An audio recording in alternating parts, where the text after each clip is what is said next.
안녕하세요. 오늘은 왕이 작가님의 학사신공이라는 선엽소설을 소개하겠습니다. 이 소설은 제가 추천드리는 작품이고 추천소설들은 제목에 표기해놨습니다. 선엽소설 중에 학사신공, 일검독존, 선역 이 세 작품이 개인적으로 제일 재밌었는데 학사신공 리뷰 영상은 유튜브를 시작하고 두 번째로 만들어진 영상이라서 부족한 점이 많아 추천소설로 리뉴얼하게 되었습니다.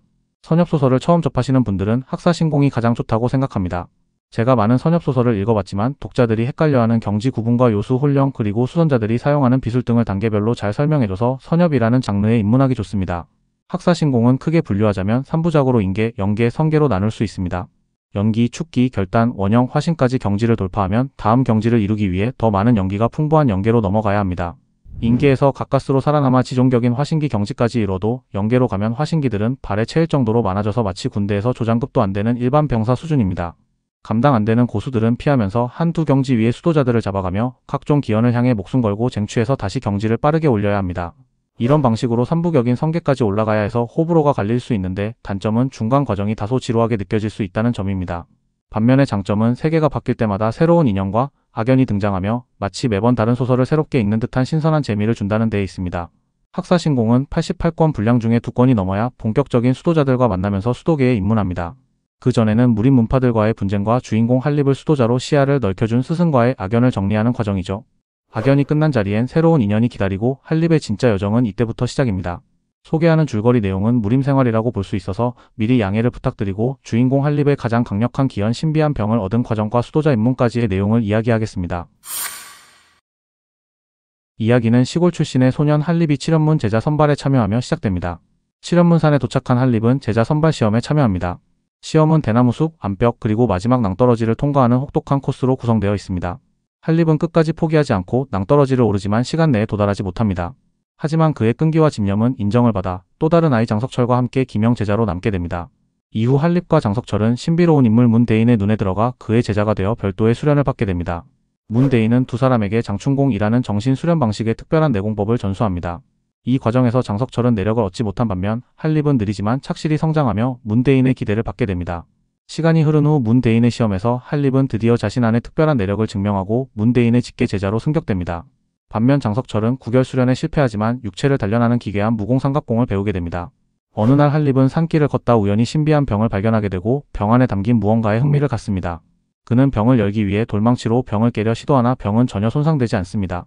이후 매일 밤 병 주변에 흰 빗줄기가 몰려드는 이변이 발생하며 병은 이를 빨아들입니다. 8일째 되는 날 병 표면에 신비한 문양과 글자가 떠오르고 마침내 병의 마개가 열립니다. 병 안에는 옥청색의 액체가 한 방울 들어있었고 한립은 실망하지만 곧 그 정체를 밝히려 다시 병을 조사하기로 결심합니다.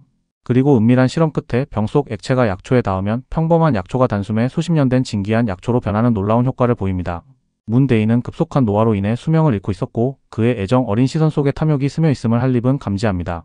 문대인은 약재를 구하러 산을 내려가고 장석철은 문대인의 지시로 강호로 떠났고 한립은 홀로 남겨집니다. 병의 힘을 바탕으로 수많은 영약을 제조하며 실력을 키우던 한립은 장춘공 사성에 도달하게 됩니다. 그러나 이 사실은 문대인에게 철저히 숨긴 채 문대인이 돌아오기 전까지 약초를 배양하고 영약을 제조하려는 계획을 세웁니다. 어느 날 칠연문을 구경하던 한립은 문파의 제자 2명이 대결을 하는 걸 구경합니다. 이후 려사형이 대결자로 등장하고 멋진 블레도법으로 승리합니다. 대결이 끝난 후 한립은 조용히 자리를 떠납니다. 한립은 돌아가던 길에 우연히 숲에서 쓰러져 있는 려사형을 발견하고 침술로 응급처치를 합니다. 려사형은 생명이 위태로운 상태였고 비밀스럽게 약을 복용해야만 살아남을 수 있었습니다. 한립은 약의 정체가 추소한임을 간파하고 그 환약이 신체 능력을 일시적으로 증폭시키는 대신 수명을 갉아먹는 위험한 약물임을 설명합니다. 려사형은 이미 이 약을 수년간 복용해온 상태이며 한립은 비밀 유지를 약속하며 해독약을 구할 수 있는 가능성을 제시합니다. 려비우는 한립의 도움과 비밀 유지에 감동하여 은혜를 깊이 새기고 무슨 일이든 돕겠다는 약속을 남깁니다.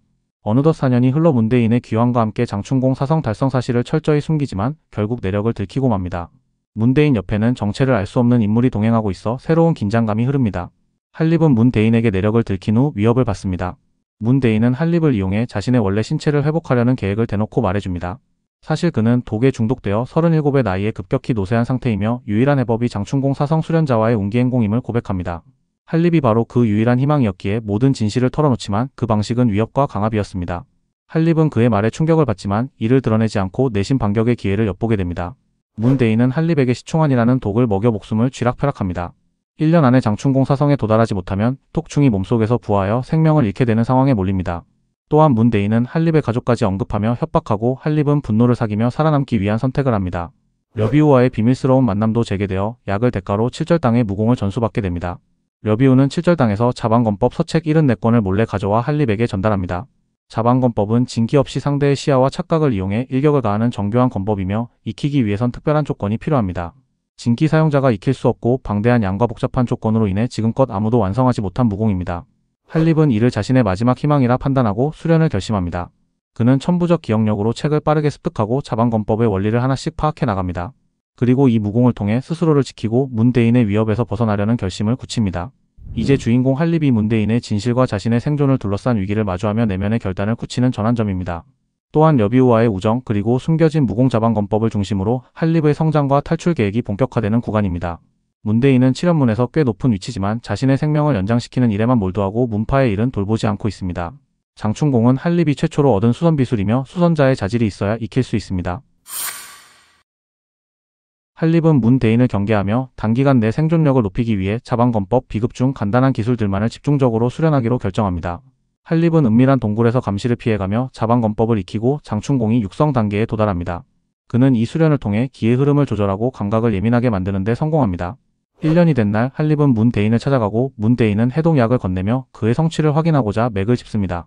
한립은 이를 경계하며 미리 단검을 준비했지만 문대인의 기습으로 타격을 입고 맙니다. 그러나 한립은 햇빛의 반사를 이용해 문대인의 시력을 마비시키고 속이 빈 단검 속에 숨겨둔 무기를 활용해 그를 기습합니다. 한 차례 피습을 입은 문대인은 깊은 분노와 공포에 사로잡히고 두 사람은 다시 정면 충돌을 앞둔 상태에 이릅니다. 그 순간 문대인이 부른 철로라는 괴력의 거한이 등장해 한립을 제압하고 끌고 갑니다. 한립을 생포한 문대인은 스스로에게 칼을 찌르고 수련에 들어가는데 칼마다 귀신의 형상이 새겨진 기이한 무기였습니다. 이후 그는 기괴한 음기와 함께 비술 칠기서원을 시작합니다. 문대인은 칠기서원을 실행하며 자신을 괴롭히는 음기를 귀신머리에 봉인하고 젊은 시절의 모습을 되찾습니다. 그가 준비한 종이는 정신불안은 부적으로 한립의 몸을 완전히 억제하는 데 사용됩니다. 정신과 감각을 빼앗긴 한립은 도망칠 수 없게 되고 문대인은 그를 어딘가로 옮겨 거대한 결계 속에 눕힙니다. 그리고 또 다른 존재 임자동과 비밀스런 대화를 시작합니다. 문대인과 대화 중인 임자동은 본래 죽은 원신의 형태로 존재하며 문대인에게 비술을 가르친 장본인입니다.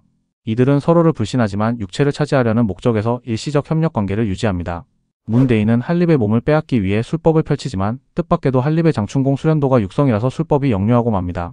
한립이 장충공 사성일 거라 착각했던 문대인은 실패하여 죽음을 맞이하고 한립은 정신을 되찾습니다. 깨어난 한립은 임자동의 원신과 대면합니다. 임자동은 자신이 수도자였지만 타락하여 제명당했다는 과거를 고백합니다. 또한 문대인과의 만남과 술법을 가르쳐준 거래까지 모든 사정을 밝힙니다.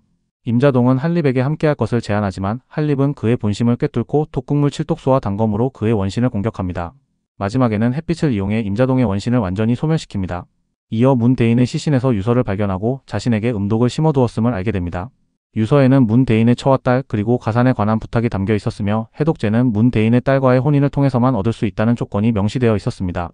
한립은 자유를 얻었지만 해독제를 얻으려면 문대인의 본가로 가야 합니다. 칠연문을 떠나 가원성에서 문대인의 부인들과 거래하고 중독을 치료하는 여정 중에 신선들의 모임이 있는 태남곡의 존재를 알게 됩니다. 이때부터 한립의 진정한 수도 생활이 시작됩니다. 수선자가 되기 위해서는 연근이라는 자질을 가지고 있어야 하는데 무림세계에서 최고수들도 최하급 수선자를 만나도 손가락으로 불을 일으키는 하찮은 선술에도 힘을 못쓰고 당합니다. 그래서 무림 고수들은 수선자들에게 공포심을 가지고 있습니다. 학사신공을 완결까지 읽다 보면 새로운 장소와 행성을 오가는데 저는 처음 이 소설을 읽고 그 방대한 스케일에 신선한 충격을 받았습니다.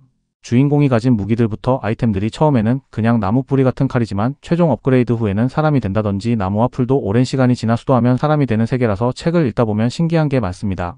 감사합니다.